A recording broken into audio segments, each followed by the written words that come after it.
Hi friends, welcome to ஆனந்த சமையலறை. இன்றைக்கி நம்ம சுவையான சுறா புட்டு எப்படி செய்கிறதுன்னு பார்க்கலாம். வாங்க வீடியோக்குள்ளே போகலாம்.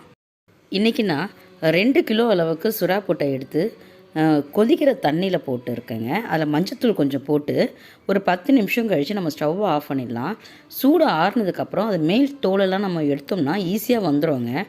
அது மாதிரி நான் எடுத்துகிட்டு அதில் இருக்க போன்ஸ் எல்லாம் ரிமூவ் பண்ணி இது மாதிரி உதிரி உதிரியாக பண்ணி வச்சுருக்கேங்க.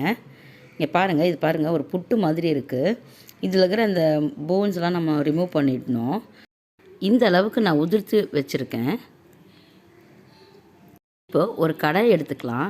அதில் நல்லெண்ணெய் விட்டுக்கிறேங்க. நல்லெண்ணெய் பார்த்திங்கன்னா ஒரு 2 டேபிள் ஸ்பூன் அந்த அளவுக்கு நான் விட்டுருக்கேன். 2லேருந்து ஒரு 3 டேபிள் ஸ்பூன் அளவுக்கு விட்டுங்க. ஏன்னா நான் குவான்டிட்டி வந்து அதிகமாக செய்கிறேன். நல்லெண்ணெய் சுடணும்னா சோம்பு போட்டு பொரிச்சுக்கிறேங்க. இப்போது சோம்பு பொரிஞ்சிருச்சு. வெங்காயத்தை ஆட் பண்ணிக்கிறேன். குட்டி குட்டியாக நான் இருக்குன வெங்காயத்தை ஒரு 3 பெரிய வெங்காயத்தை நான் ஆட் பண்ணியிருக்கிறேங்க. இந்த வெங்காயம் லைட்டாக வதங்கட்டும்.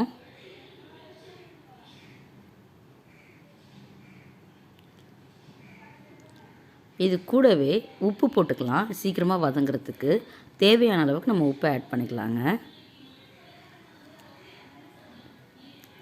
பச்சை மிளகாய் ஒரு 7லேருந்து 8 பச்சை மிளகாய் நான் குட்டி குட்டியாக கட் பண்ணி இதில் சேர்த்துக்கிறேங்க.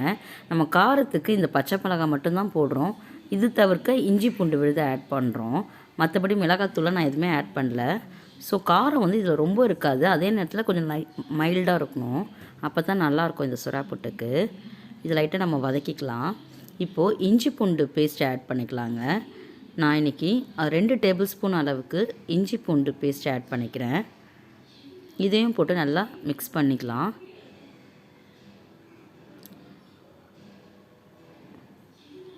இந்த பச்சை வாசனை போகிற அளவுக்கு நல்லா வதக்கிக்கலாங்க. மஞ்சத்தூள் வந்து 1 டேபிள் ஸ்பூன் அளவுக்கு ஆட் பண்ணிக்கிறேன்.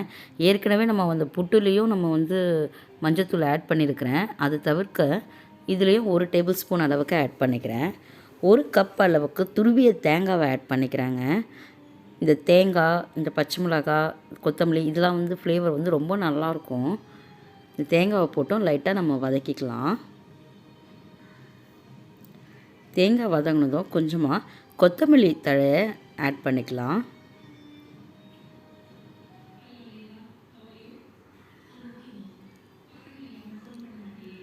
இதையும் போட்டு நல்லா மிக்ஸ் பண்ணிக்கலாங்க. வதக்கி எடுத்துக்கலாம்.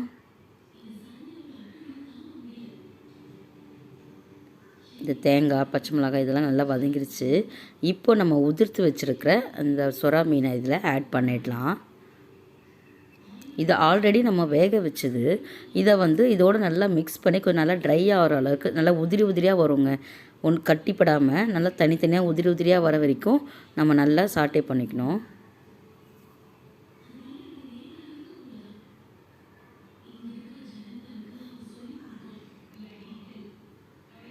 ரொம்ப ஈஸியானதுங்க.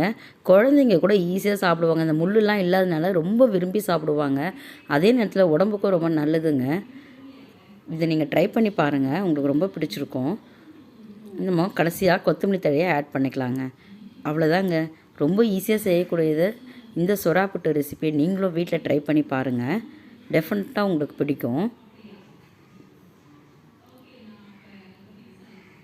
இது எல்லாத்தையும் நல்லா மிக்ஸ் பண்ணிவிட்டு நம்ம சர்வ் பண்ண வேண்டியது தாங்க. இந்த வீடியோ உங்களுக்கு பிடிச்சிருக்கும்னு நினைக்கிறேன். பிடிச்சிருந்தால் லைக் பண்ணுங்கள், ஷேர் பண்ணுங்கள். மறக்காமல் ஆனந்த சமையலறை யூடியூப் சேனலை சப்ஸ்கிரைப் பண்ணுங்கள். தேங்க்யூ.